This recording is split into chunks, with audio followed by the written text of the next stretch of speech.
গণেশায় নম গণেশায় নম গণেশায় নম ওম বিষ্ণু বিষ্ণু প্রভু দিলে কিংবা চলন কৃষ্ণের সত্যি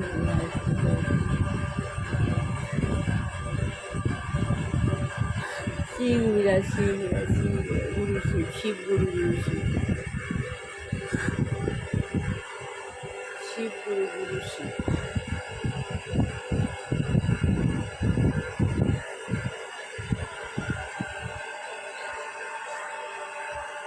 শিব গুরু গুরু শিব শিব গুরু গুরু শিব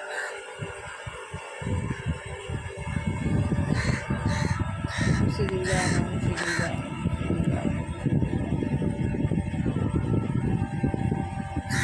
শিব গুরু গুরু শিব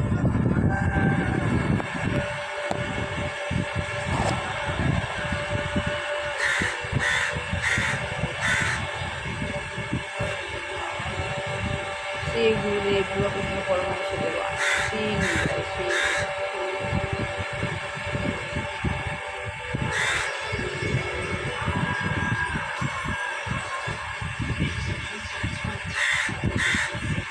গুরু গীতা গীতাই গুরু, এটাই আমার গুরু সঙ্গ। প্রতিদিন আমি গুরু সঙ্গ করি, আমি গুরু সঙ্গ করি, ঘরে বসে গুরু সঙ্গ করি, নিজে নিজে একা। শ্রী গুরু হরে হরে হরে রাম হরে রাম রাম রাম ওম মা ওম মা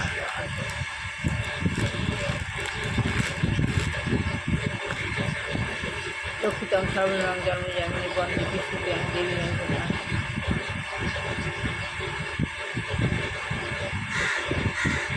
প্রিয় বিষ্ণুভক্ষ বিলাস ওম সূর্য সুখাদ্যাসী পদে পদলায় সভাতে পায় না।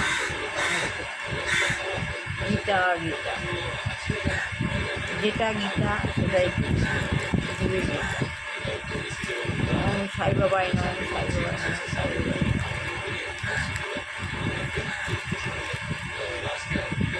ওম আবাহনং জানাতি ন জানামি জানাম জানাও ন জানি অখণ্ড মন লাগাম গুরু ওম ভাব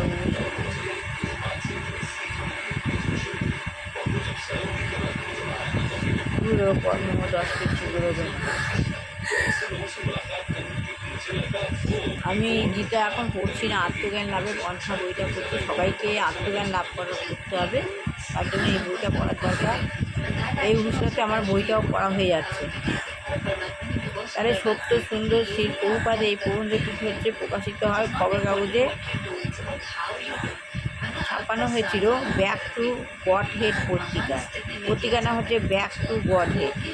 সত্য সুন্দর সুন্দর সত্য, এটা একটা পত্রিকার নাম। 20শে নভেম্বর 1958 এতে রয়েছে অবিস্মরণীয় তরল সৌন্দর্য লিকুইড বিউটি। এর কাহিনী যাতে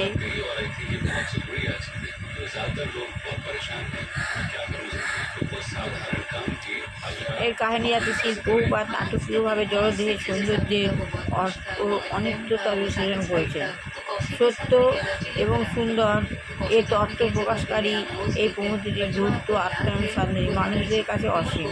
সত্য এবং সুন্দর সুসংগত সম্বন্ধে অনেক সময় তাই তর্ক করা হয়। সত্য সুন্দর এই নিয়ে তর্ক হয় অনেক সময়। কেউ কেউ স্বেচ্ছাকৃতভাবে সত্যকে প্রকাশ করতে স্বীকৃত হন, কেউ কেউ সত্যকে প্রকাশ করতে স্বীকৃত হন। তবে কেউ হয়তো বলতে পারেন, যেহেতু সত্য সবসময় সুন্দর নয়, সত্য সবসময় সুন্দর নয় অনেকে বলে, তাই প্রায়ই তা অপ্রিয়।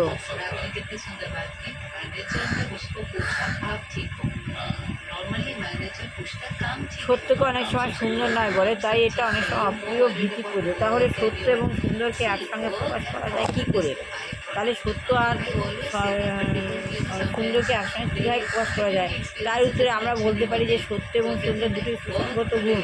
তাহলে আমরা বলতে পারি সত্য সুন্দর এক দুটি সুসংগত গুণ, এবং বিশেষভাবে আমরা বলতে পারি যে প্রকৃত সত্য যা হচ্ছে জড়াতীত, প্রকৃত সত্য যা হচ্ছে জড়াতীত তা সর্বদাই সুন্দর, তা সবসময় প্রকৃত সত্য যেটা সেটা সর্বদাই সুন্দর। সত্য এতই সুন্দর যে তা সকলকে আকর্ষণ করে, সত্য এত সুন্দর যে সকলকে আকর্ষণ করে, এমনকি সত্যকে পর্যন্ত আকর্ষণ করে। সত্য এতই সুন্দর যে বহু মুনি ঋষি এবং ভক্ত সত্যের জন্য সব কিছু ত্যাগ করেছেন। সত্য এত সুন্দর যে বহু মুনি ঋষি ভক্ত, অনেক ভক্ত আছে, তারা অনেক কিছু ত্যাগ করেছে সত্যকে জানার জন্য। আধুনিক যন্ত্রে একজন আদর্শ নেতা মহাত্মা গান্ধী সত্যকে নিয়ে পরীক্ষা করার জন্য সমস্ত জীবন উৎসর্গ করেছে। মহাত্মা গান্ধী সত্যকে নিয়ে পরীক্ষা করার জন্য সমস্ত জীবন উৎসর্গ করেছিলেন এবং তার সমস্ত কার্যকলাপ তিনি সত্যকে লক্ষ্য করে করাই সাধন করেছিলেন। তার গান্ধী তার নিজের যে যত লক্ষ্য, সেই সমস্ত লক্ষ্যকে সত্যকে লক্ষ্য করে সাধন করেছিলেন। শুধু মহাত্মা গান্ধী কেন, আমাদের সকলেরই সত্য আত্মসন্ধানের প্রতি একটা আকর্ষণ রয়েছে। আমাদের সকলেরই একটা সত্যের প্রতি আকর্ষণ রয়েছে, কেননা সত্য কেবল সুন্দরী নয়, এবং সর্বশক্তিমান, সর্বৈশ্বর্যময়, যশ সম্পন্ন, সর্বজ্ঞান সম্পন্ন, সর্বতোভাবে বৈরাগ্যপূর্ণ। তাই সত্য সবসময়ই সুন্দর, সর্বজ্ঞান সম্পন্ন, সর্বতোভাবে বৈরাগ্যপূর্ণ। এইটুখানি পড়ে আমি আজ আত্মজ্ঞান লাভের পন্থা বইটা শেষ করলাম। আগামীকাল আবার আরেকটু পড়বো, একটু করে পড়ি। সবার ভালো হোক, কল্যাণ হোক, মঙ্গল হোক, স্কুল বাচ্চা ভালো করে পড়াশোনা হোক, চাকরি ছেলে চাকরি হোক, বিবাহযোগ্য ছেলে বিবাহ হোক। যেসব ঘরে বউয়েরা অশান্তি করে ঘরে, সেসব ঘরে যেন শান্তি আসে। আর যেসব মানুষ এই শান্তভাবে থাকতে না পারে, সেসব মানুষকে ভগবান যেন তার কাছে নিয়ে যায়।